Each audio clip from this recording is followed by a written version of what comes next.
Welcome back to my channel.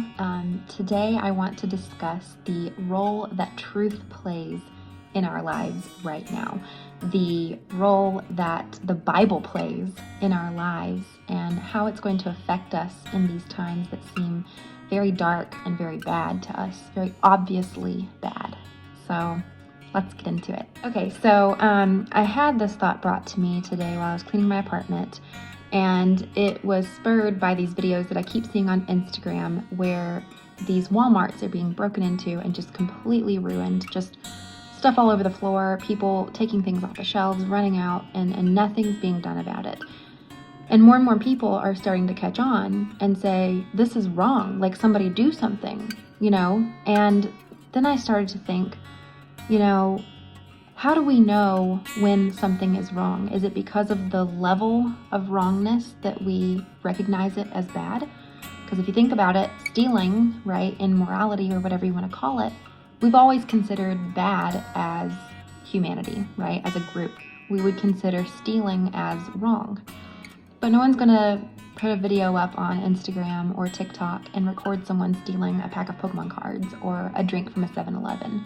It's not really a huge deal, right? It's not harming anyone.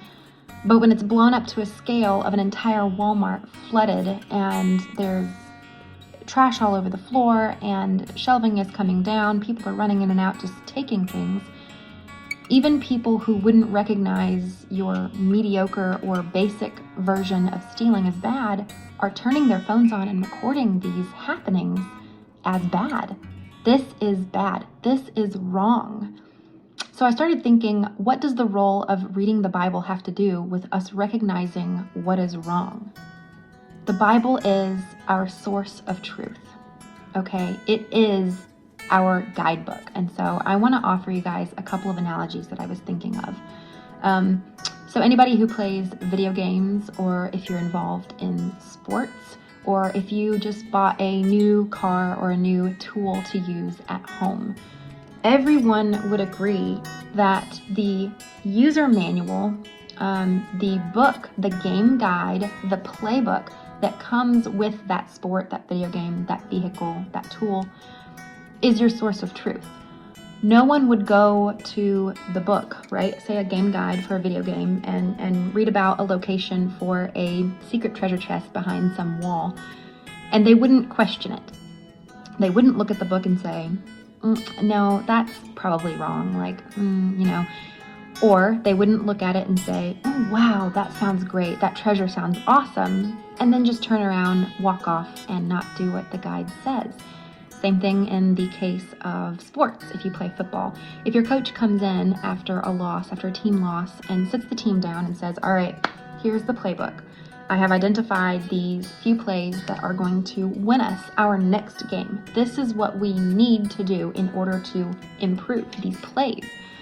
And if everyone on the team were to just look at it and say, wow, yeah, that looks really cool. That looks awesome. That looks like it could do something. But then they get up from the table and walk out and try to do things based on their own volition, their own knowledge, their own ideas about what a play should look like. Sure, they might win a couple of games, but they're not unlocking the entire package, right? The whole reason we buy a game guide, or we look at the playbook for our sports, or we look into the manual of a tool that we've purchased or a car that we've just bought with this new technology and stuff, the whole reason we look into those books, those words, is for completion, right? When you're looking at a video game and you've played it for so long, you enter this time of your head where you want 100% completion of that game. Same thing with any kind of guide of a tool, or maybe a weapon that you just bought, a car that you just bought. You want to unlock everything. You want to unlock your knowledge, your wisdom, your insight into that particular object or that situation, whatever it is, right? Those games, these athletes look through the playbook for a reason, right? They want to increase in knowledge so that they can recognize in the same manner that the coach recognizes when something is going wrong. They know instinctively on the field. And it takes opening up that playbook and reading it and looking at it, analyzing it, studying it, Same thing with your game guide or your video game. You're not going to get 100% completion on your own, right? Because there's certain things that the game guide for a video game always had that you were like, wow, I would have never thought of that on my own. Can you reach pretty close to 100% completion on your own? Absolutely. Yes, you can. I've played many video games without a game guide, and I enjoyed it. Did I reach 100% completion? No. Same thing with your tools.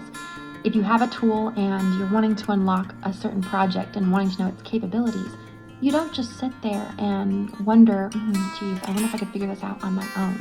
No, you go to the source of truth. Modern day technology, you might not open up a book with the tool, but you can go onto their website, you can go onto forums where it has listed information from the manufacturer, from Milwaukee, whatever it is, that will give you insight into the project that you're about to take on. And so I'm going to wrap up this video. It's not going to be that long. I wanted everyone to recognize that that's what our source of truth is the Bible.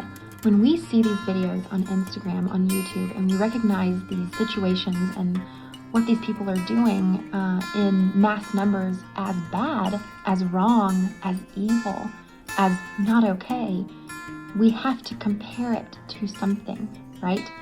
We have to recognize that wrong is being done and bad is being done, but only in comparison to the truth, which is God's Word.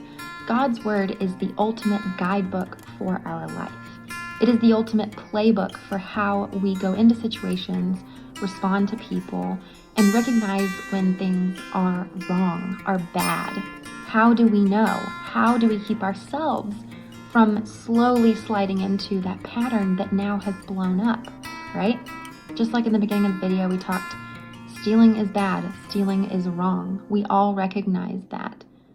But you don't want to slip into a moment of just stagnant behavior and words. You don't want to just be complacent. You don't want to be the complacent person. You want to do what is right, so that when people look at you, just like they're looking at these videos of these people looting these Walmarts and saying, oh, whoa, that's wrong. You want people to look at your life, your responses, your actions, the way you carry yourself, the way you think about others, the way you help others. You want people to look and turn their phone on and say, wow, what this person is doing is right. Because when they start to do that, they start to recognize the need for a guidebook for their life. They come to you and say, hey, how did you know to respond in such peace? How were you not affected by this bad situation? And then you can share with them, oh, I have the ultimate guidebook to life, right? I read my Bible. I open up God's Word to see what kind of defensive strategies I can do. So in our next series, we're going to get into reading the Bible to start identifying and structuring your defensive strategies against the enemy, against your opponent in life, which is the devil, Satan, and these people that are not led of God or the Bible. I want people to realize that, yes, the Bible is something that you can read for truth, for good, for building yourself up.